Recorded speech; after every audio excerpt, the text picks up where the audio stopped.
Là, on va sortir un petit peu du pur auto, mais plus quelque chose que tu aimes bien, c'est-à-dire avec encore plus de gens et un peu moins d'auto. Alors, pas tout à fait ça, c'est-à-dire que l'histoire de cette photo, c'est... J'étais allé, à l'époque je travaillais, je faisais donc des photos pour illustrer des sujets dans Auto Plus, et le service photo m'avait demandé, je me trouvais dans le sud pour faire je sais pas quoi d'autre, et j'étais à Toulon. Je me souviens très bien, j'étais à Toulon et on m'avait commandé une photo sur les Français qui partent en vacances. Alors j'avais été louer une voiture, je crois, ou c'est celle que j'avais empruntée après, je m'en souviens plus, et on faisait des gens qui sortaient d'un immeuble. Et en discutant, évidemment, ça a créé un peu l'animation, parce qu'on est dans un petit quartier où c'était très, très tranquille, et des gens qui sont évidemment venus me demander qu'est-ce qu'on faisait là, avec des gens avec des grosses valises bourrées de fringues, qui dépassaient, on fermait les valises et les fringues dépassaient les valises fermées, enfin le truc pour toujours interpeller, et qui allaient dans la voiture, et les gens sont de l'immeuble, plusieurs sont venus me voir, et qui m'ont dit, mais vous savez, vous nous faites un peu d'actualité là, parce que nous, vous savez, dans cet immeuble, nous ne conduisons pas, personne n'a de voiture. Et j'ai dit, mais attendez, comment vous faites? Et alors ils me disent, bah, écoutez, nous on habite au soleil, on n'a pas forcément besoin de voyager, et donc personne n'a de voiture. Alors là, ça m'a vraiment, ça m'a perturbé, parce que je me suis dit, mais c'est fou, comment on est dans les années 80, fin 90, là, et je dis, mais comment on peut faire?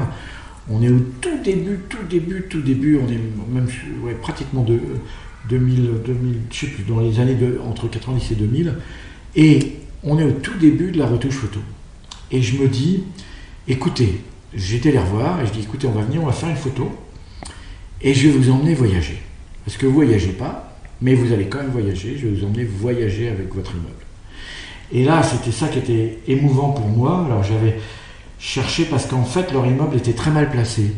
C'est-à-dire que dans le fonctionnement de ma photo, il fallait que je monte faire une vraie photo à près de 25 mètres de haut. Il fallait que je fasse d'abord un camion, que j'ai trouvé dans un centre un petit peu comme les Halles, un centre où on pouvait trouver des semis plates, et j'avais fait le camion avec une immense nacelle, parce qu'une nacelle ça monte maxi à 15-16 mètres, là on est à entre 20 et 30, et il fallait que je fasse l'immeuble au même endroit. Alors j'avais été voir différents immeubles et je m'étais dit, mais c'est pas possible, il faut quand même que je le fasse avec leur immeuble. Alors j'avais convenu avec eux qu'ils puissent, évidemment, on a fait ça en semaine ou non, c'était un week-end. Et donc il y a des gens qui n'étaient pas là, mais tous les gens qui participent à cette photo sont les vrais gens de l'immeuble. Et puis après, j'ai fait venir, j'avais trouvé une réplique, j'ai trouvé des différentes voitures, la Polo, je crois que la Polo, je l'avais louée.